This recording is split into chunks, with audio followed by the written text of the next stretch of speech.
Hey guys, welcome back to my channel. I know it's been a while since I posted something, since I put something out there. I'm sorry, there's been stuff going on in my life. So college just finished up, so it's summertime, had to move back to my mom's house, and that whole moving process was just a lot since it was like having to pack up a whole entire apartment and then relocate to a different city. It was a lot. And then I also got to a point where I wasn't really, I don't know if motivated is the right word. I just wasn't like, I don't know, I was just like in a lazy state. Like since I had so many exams to do and I just had so many papers to write, I was just like, my brain was done. So I had to take a little mental break. So I was literally just Netflix and chill, basically Netflix and binge for a few days, but I'm back. And today I decided to do some colorful looks since it is still, no, actually it's summer. I was gonna say it's still spring, but it's actually summer now. But I just wanted to do a bit of like floral looks, and this eye look is just so gorgeous. If you're interested in watching to see how I got this look, please keep on watching and don't forget to like, comment, and subscribe, and thank you. Hey guys, so to begin I'm going to start with my eyebrows using the Anastasia Dipbrow Pomade. After that I'm going to clean up my eyebrows using the MAC Cafe concealer. And then to highlight, to put the base down for my eyeshadow, I'm going to be taking the Revolution concealer in C13 and then putting that all over my eyelids. And to set that concealer, I'm going to go into my Tartelette Toasted palette and I'm going to be using the shade S'more to set that concealer.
Going back into the Tartelette palette, I'm going to take Cozy and then just put this on the outer corners of my eyes and make sure to blend it well. And then on the outside, on the inner corners of my eyes, I'm going to go in with the darker brown shade called Fireside just to deepen up the color. And then I'm going to cut my crease using the NARS Macadamia Concealer.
eyes, I'm gonna take the Pretty Easy Clinique eyeliner in black, and I'm just gonna use that to give myself a winged liner. And then I'm gonna coat my eyelashes using the Buxom Blackest Black mascara. And then after that, I'm gonna apply some of the Ardell Professional Mega Volume eyelashes in the number 252.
Next, I'll use the Clinique Pore Refining Solutions as a primer and then just put that all over my face.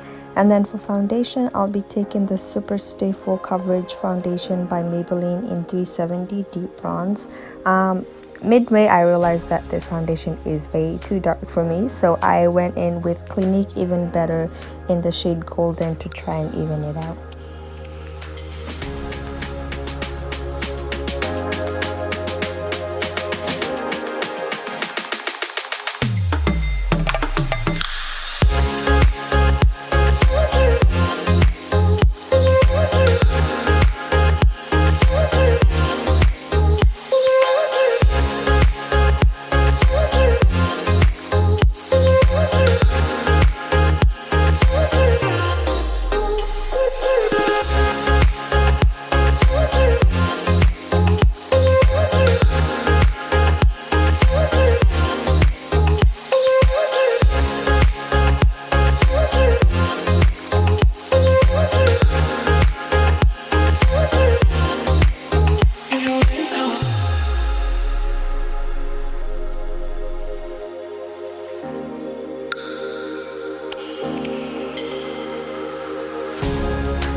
to contour my face, I'm gonna be taking the Anastasia stick foundation in Earth, and then to highlight my face, I'm gonna be using the BH Cosmetics Wild and Radiant Baked Illuminating and Bronzing palette, and I'm just gonna be mixing all the highlighting palettes together.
For lips, y'all already know it's the Clinique Intense Cola to line my lips. And then for the lipstick, I'm going to be taking the Clinique Shock Pop.